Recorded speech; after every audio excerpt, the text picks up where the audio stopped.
Cooper Kupp holds the records in our conference.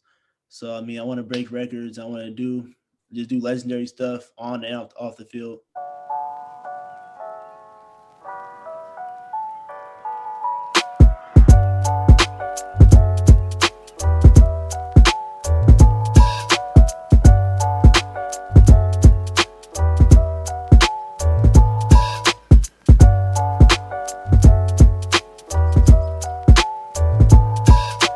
What's going on, everyone? Welcome back to another episode of Sideline Stories. Today, we're here with Gipson, a sophomore receiver out of Sacramento State. Before we get into it, can you just give a quick introduction of who you are? So I'm Gipson. I'm from Stockton, California, and I go to Sacramento State, of course. And yeah, I do TikTok, got 690K right now. And I'm trying to, of course, go to the NFL because that's the main goal. Can you talk a little bit about how you got to where you are today? So honestly, I wasn't even supposed to play football. Like my parents, I used to beg my parents every day, like, let me please, like, can I play football? They're like, no, like every year come around, all my friends playing football, having fun, like going out, like just playing, like my parents would let me, I was playing soccer, or like they had me doing karate or something. Like they were just like, no, we don't want you to get hurt. And then, cause like both my parents, cause I'm like 6'2", so both my parents, my dad's like 6'1" and my mom's like 5'9", so they knew I was gonna be like taller and like more filled out. But yeah, so they finally let me play at like 12, and I started playing and I was terrible. I didn't get no playing time at all. And through then, like 7th grade, 8th grade, I just had fun with it. And then I wasn't gonna play my freshman year of high school, and then one of the coaches that talked me into it, and then after that I just fell in love with it, like pretty much. So I fell in love with it. And then my junior year had a decent year. Then my senior year, 3 days before my first game, I tore my ACL. Damn. So I tore my ACL like 3 days before my first game, and I was like, that just like killed everything. So I just, after that, that's when I started making videos, like making like little TikTok videos. So that's really where it started. So I was hurt, didn't have nothing else to do. I didn't play. I didn't go to the games. I didn't go to practice. I went to the games, but I didn't go to practice because I was hurt. I was out for 9 months, so I missed the whole season. So I was just at home, just really just sad. So I started making videos, and it started just blowing up from there. So, and then today, I had 9 scholarship offers out of high school, and then after I tore my ACL, a couple of them got pulled, of course. But Sacramento State stuck with me, and San Jose State and Eastern Washington stuck with me. So I ended up going to Sac State, and yeah, now I'm pretty much where I am now. So I feel you, man. That's a wild story. I didn't even know that you started making content after you got injured, but that's almost like God's plan, right? It's like, however, I mean, you were injured and out for 9 months, and it's like, instead of just turning a negative situation into like more negativity or feeling bad for yourself, you kind of created an opportunity out of that. So and it made me realize, like, damn, this is actually pretty fun. Like just making little stupid stuff. Like it was fun. Like it was cool to do. And it was like a lot of people were watching my stuff, but I wasn't understanding, like, damn, there's 100,000 people watching. I thought it was honestly fake, but I was just doing it just to do it. What would you say your long-term goals are, both for football as a football player and an athlete, but also in the social media space as an influencer, as a creator?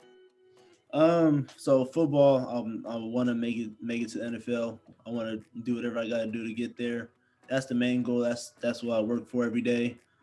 I want to make it to the NFL, stay in the NFL as long as I can. And the goals on the other side of it is I just want to be a good influence because most of my followers are like younger athletes, so I want to be a good influence on them. And then like long term, I want to be able to I want to do all types of stuff. I want to be in movies. I want to be announcing games, like just a lot of stuff, like sort of like Dwayne "The Rock" Johnson, but more like in sports. He's so multifaceted and he's so diverse, and like there's no reason to put a limit on yourself. Like, I'm just gonna like announce games, or I'm just gonna star in movies. Like someone like The Rock shows you that you can actually do all types of different things in the media and entertainment space. How does it feel to have that audience? And like, what do you think it means to be an influencer or creator in today's world?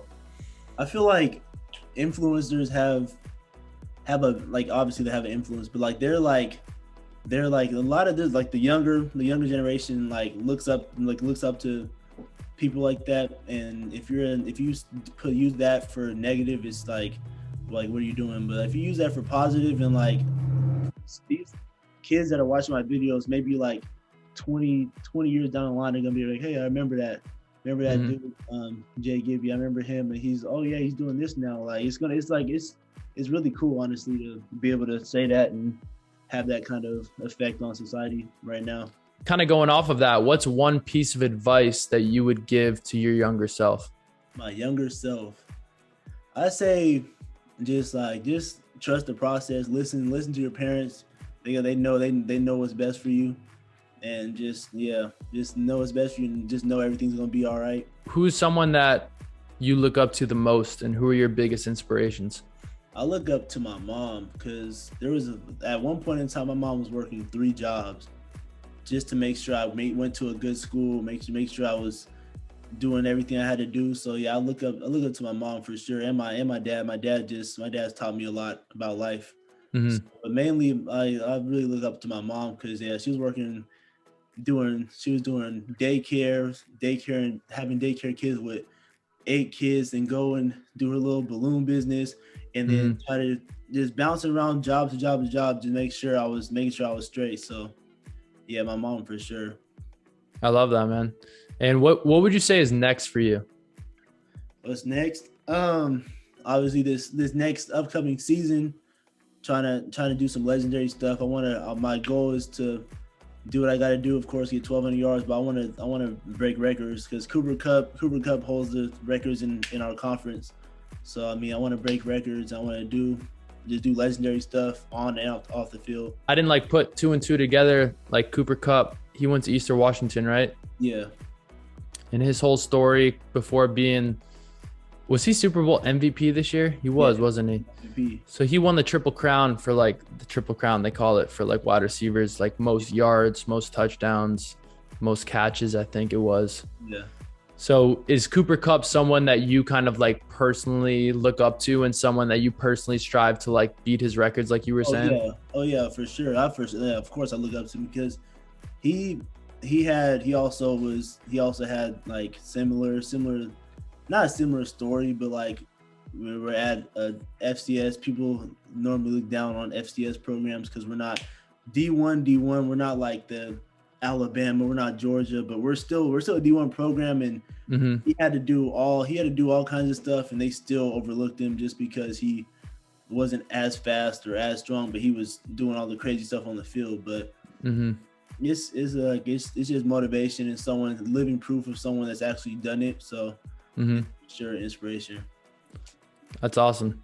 And is there anything else that you would like to add? Any shout outs, or where people can follow you along on social media as you continue your journey?